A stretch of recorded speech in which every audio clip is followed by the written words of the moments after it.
माहम जैसे ही रूमी के सास ससुर को ये बात बताएगी कि सारिम सहरिश से नहीं बल्कि रूमी से शादी करना चाहता है, तो मानो एक तूफान ही आ जाएगा।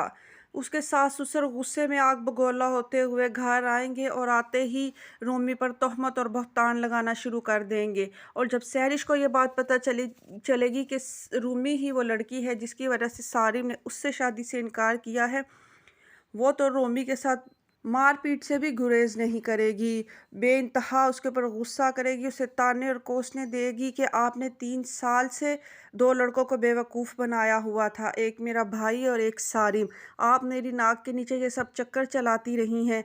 मुख्तलिफ़ किस्म के इल्ज़ामात लगाएगी और उसके सास ससुर जिनकी दिन रात रोमी ने खिदमत की है, वो भी अपनी बेटी के साथ मिलकर रोमी को ज़लील करेंगे। वो कहती रह जाएगी कि सारिम के साथ मेरा कोई ताल्लुक़ राब्ता नहीं है, मैं बेकसूर हूँ, मगर कोई उसकी बात नहीं मानेगा। उसको धक्के देकर आधी रात को घर से निकाल देंगे।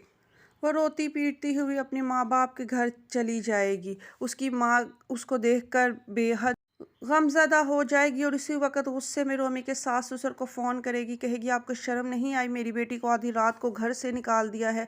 तो जवाब में रोमी की सास भी रोमी पर मुख्तलिफ़ किस्म के तोहमतें लगाएगी और वो कहेगी आपने बेटी की क्या तरबियत की थी जो एक वक्त में दो दो लड़कों को बेवकूफ़ बनाती रही है। ये बात सुनकर रोमी की माँ को बेहद गुस्सा आएगा। वो चीख कर कहेंगी आपको शर्म आनी चाहिए, मेरी मासूम बेटी पर इल्ज़ाम लगा रहे हैं। जब वो कह चुकी है कि उसका सारिम से कोई ताल्लुक़ नहीं है, तो उसका कोई ताल्लुक़ नहीं है, वो सारिम को जानती तक नहीं है। मगर सहरिश के वालिदैन यहाँ पर बिल्कुल भी रूमी की मासूमियत का कोई यकीन नहीं करेंगे। दूसरी तरफ सहरिश भी सच्चे झूठे मज़ीद इल्ज़ामात लगाकर अपने वालिदैन की ब्रेन वॉशिंग कर देगी।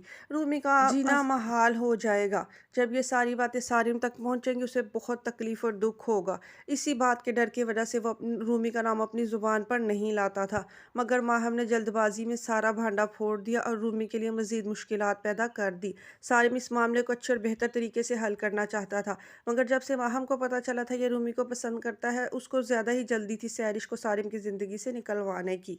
मगर अब इस वजह से रूमी बेचारी सबकी नज़रों में मशकूक हो गई और सबके सामने बुरी तरह फंस गई।